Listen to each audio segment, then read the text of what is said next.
Okay, so I look awful today, so I'm turning my video off.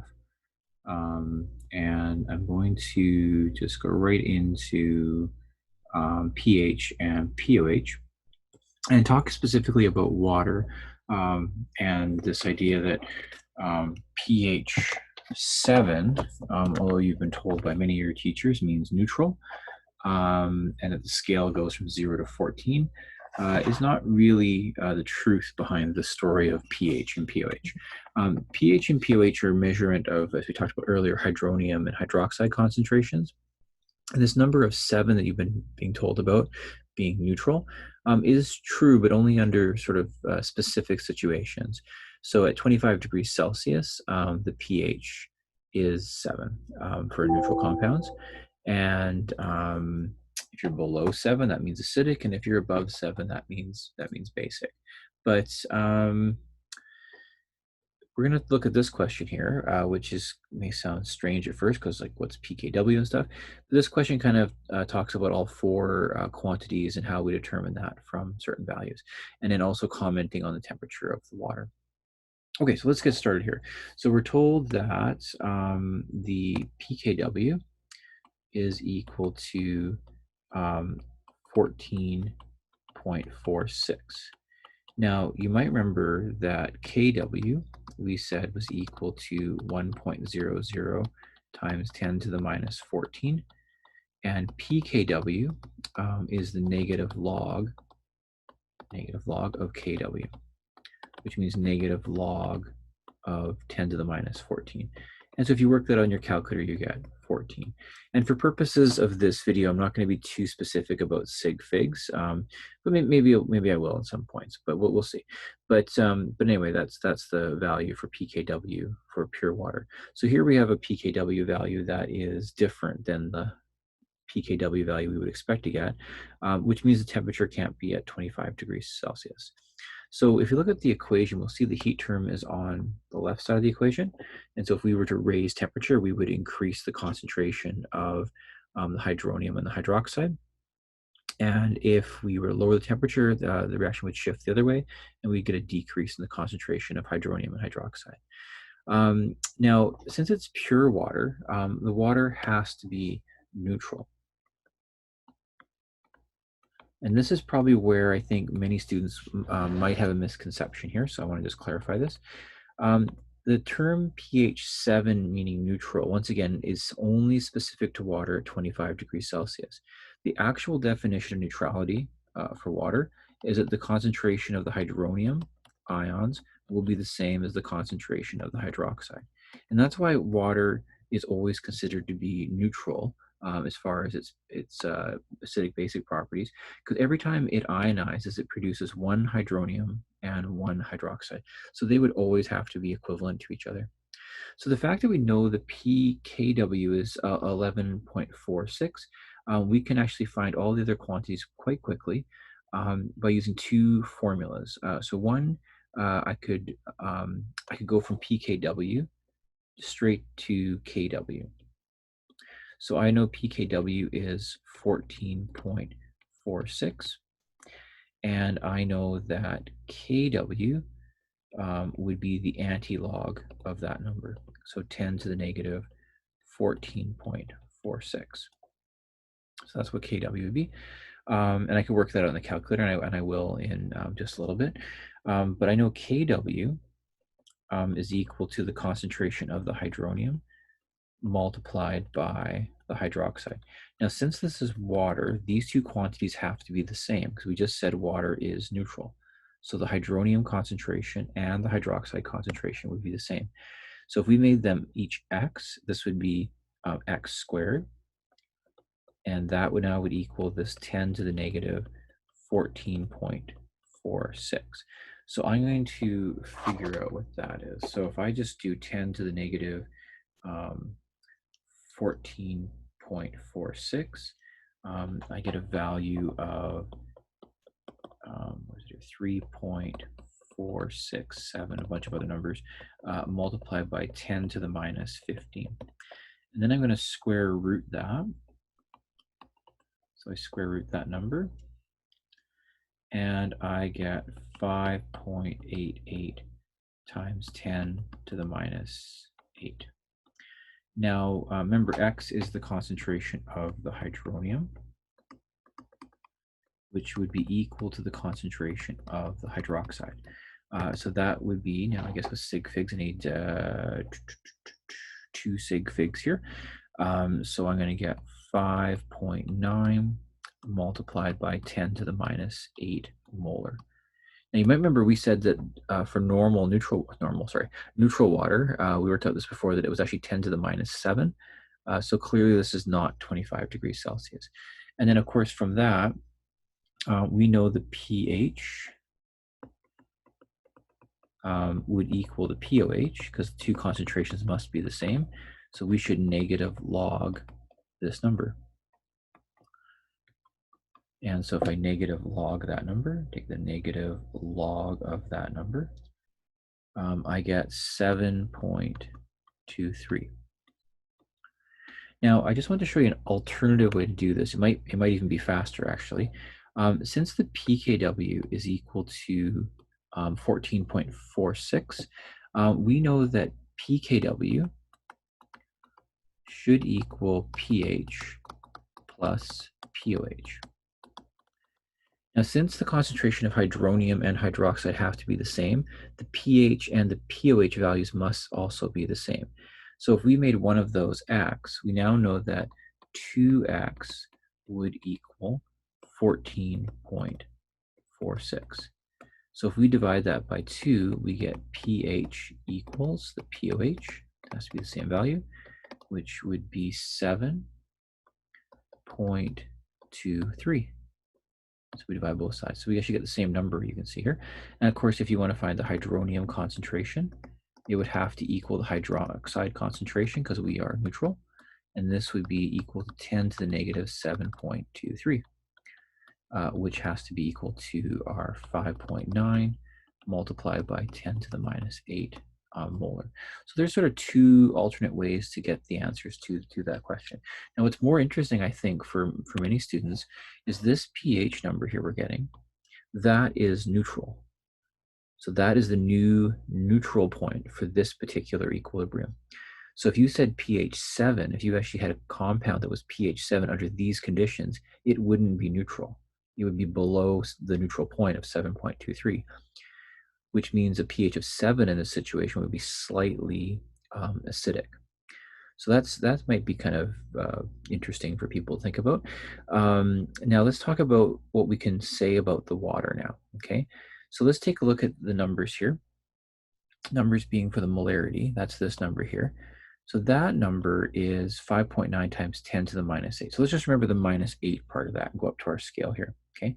So we said for neutral water at 25 degrees Celsius, the Kw was that. So the pKw was that.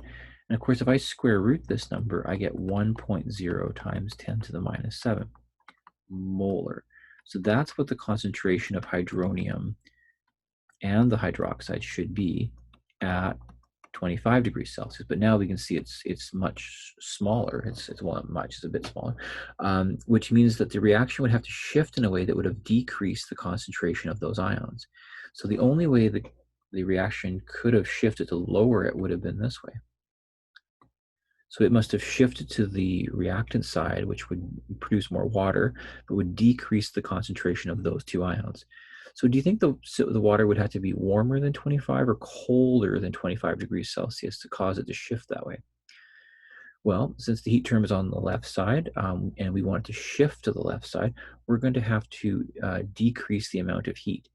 So if at 25 degrees Celsius, we get 10 to the minus 7 molar ions, and now we're getting 10 to the minus 8, the reaction must have been colder. So we could say the temperature must be, now some students say it's colder, but I think you want to be specific here. You'd want to say the temperature is lower than 25 degrees Celsius.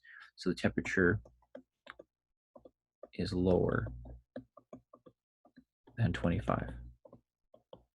So if you just said it's colder, that doesn't make, compared to what? Like, I mean, if you, let's say you were at 50 degrees Celsius and it got colder, you could go to 30, that would be colder, but it wouldn't be the same. So I think you should be specific and say that we now know the water is below 25 degrees Celsius.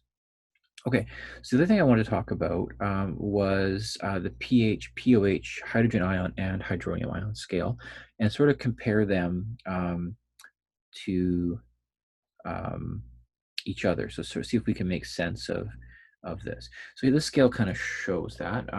When we say H plus is at the top here, we do understand hopefully that we now know that means hydronium. So that's our hydronium concentration. And what we can notice here is that let's just focus on pH and pOH. So as the pH increases, so as the pH values go up, so as pH goes up, as pH is increasing, we need to be able to sort of make sense of what's happening to the other properties here. So if pH went up, what's pOH doing? And then what's happening to the concentration of the hydroxides and the concentration of the hydronium? Now, that was a really bad segue here. So I'm going to just go back a little bit here because I should have done this. I'm going to draw kind of a line like this. Okay.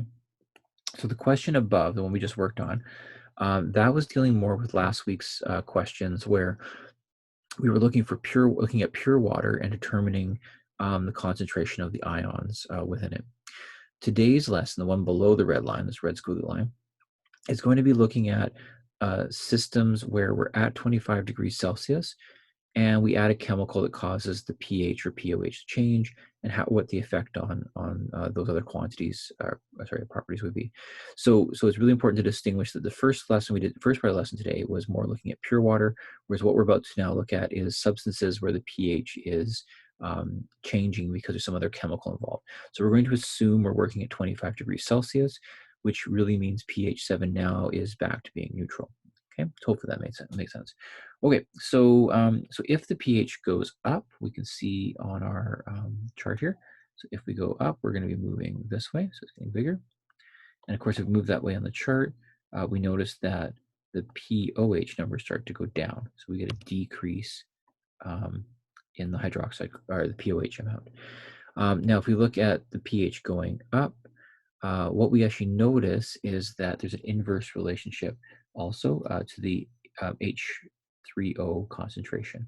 So as pH goes upwards, so as it's becoming more basic, you think of it this way, the hydronium concentration is going down, 10 to the minus 2, 10 to the minus 3, 10 to the minus 4. So that this hydronium starts to go down, okay?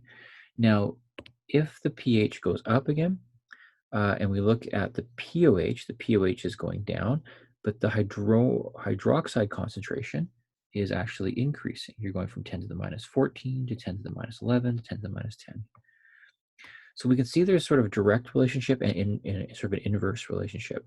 So if pH goes up, hydronium goes down. If pH goes up, pOH goes down. But if pH goes up, hydroxide concentration will go down. So this can be quite challenging. I'm not going to do a ton of questions here because I think there's quite a few in the book you can look through. But let's just go through one more example here. Let's say the pOH was to increase. Then what would be happening to the hydroxide concentration? Or let's say that the hydroxide concentration was to increase. Then what's happening to what's happening to the pH? So just take a second to see if you can figure that out. So these are like two separate questions. So if pOH goes up, what happens to hydroxide? And if hydroxide concentration goes up, what happens to pH? Okay, so looking at the chart, I'm just going to erase a little bit here. That part there. Okay, so I'm going to focus in on pOH right now. So pOH, and I'm saying the pOH values are increasing. So they would be increasing if they were going this way. So things are becoming more acidic if we're going that way. Now, if you look at the hydroxide concentration, if we're becoming more acidic, things are going to become less hydroxide amount. So the hydroxide concentration should be going down. And if the hydroxide concentration is going up, let's get rid of that. So if the hydroxide concentration is going upwards, so we're getting bigger and bigger hydroxide concentration, then the pH numbers would also be going up. So they're also going to increase. Okay. What I would encourage you to do, because I think pOH is quite confusing, is I would convert everything to pH, because I think if you can relate it to pH, I think things will make more sense to you because you've learned pH already in other classes. So if the pH was to go down from 7, it becomes more acidic, and if pH goes above 7, it's more basic. And so as long as you kind of relate it back to pH, I think things will be a little bit easier for you. So let me just see if I can do one more question here. So let's say you were told that you had a solution, and you were told that the concentration of the hydroxide ions is equal to, let's say, 4.0 times 10 to the minus, let's say, 8 molar. And you were really being asked, is this solution acidic, basic, or neutral? And once again, we're assuming 25 degrees Celsius here. So we're being asked, is the solution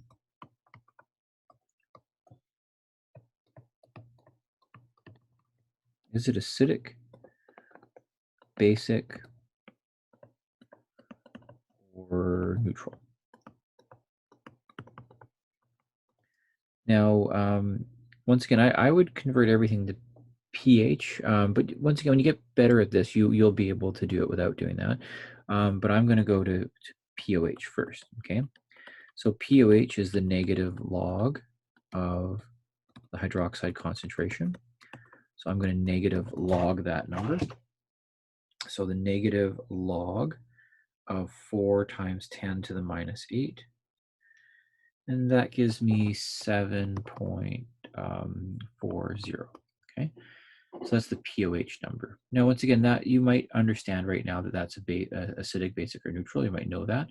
But if I convert it to pH, I think it's going to become much more clear for me what's going on. Because even as a chemistry teacher, pH numbers just make more sense to me because I worked with that more. So if I did 14 minus that number, then I'm going to get 6.60. Okay, so we know that neutrality is 7. So what do you think 6.6 would be for pH? Well, it would be slightly acidic, I guess. So it wouldn't be very acidic, but we have a little bit of an acidic solution. So let's do one more example, and then I'll give you some time to work on some of these questions here. So let's take a look at our last scenario here. So let's say you're told that you have I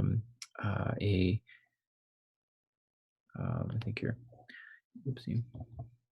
You're told that the pOH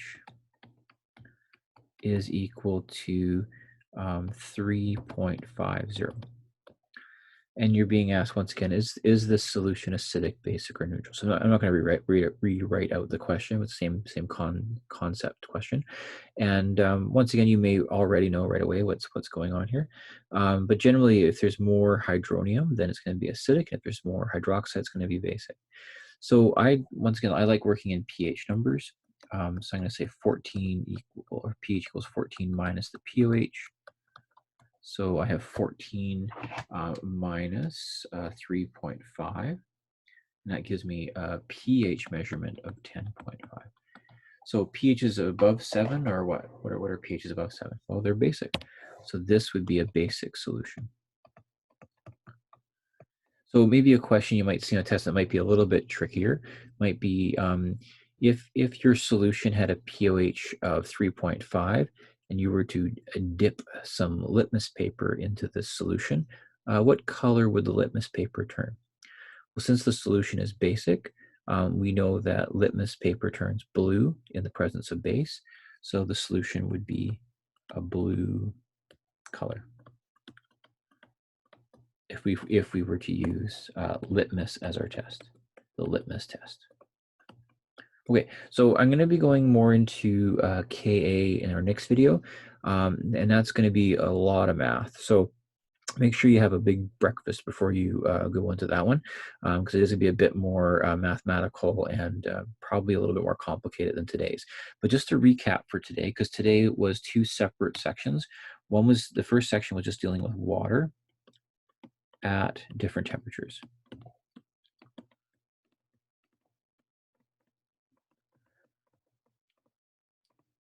And I think that can be really confusing for students the first time they see it, that they sort of now learn that pH 7 is sort of arbitrary. It's not always 7 being neutral.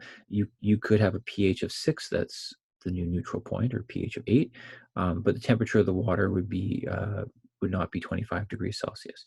And the second thing we looked at today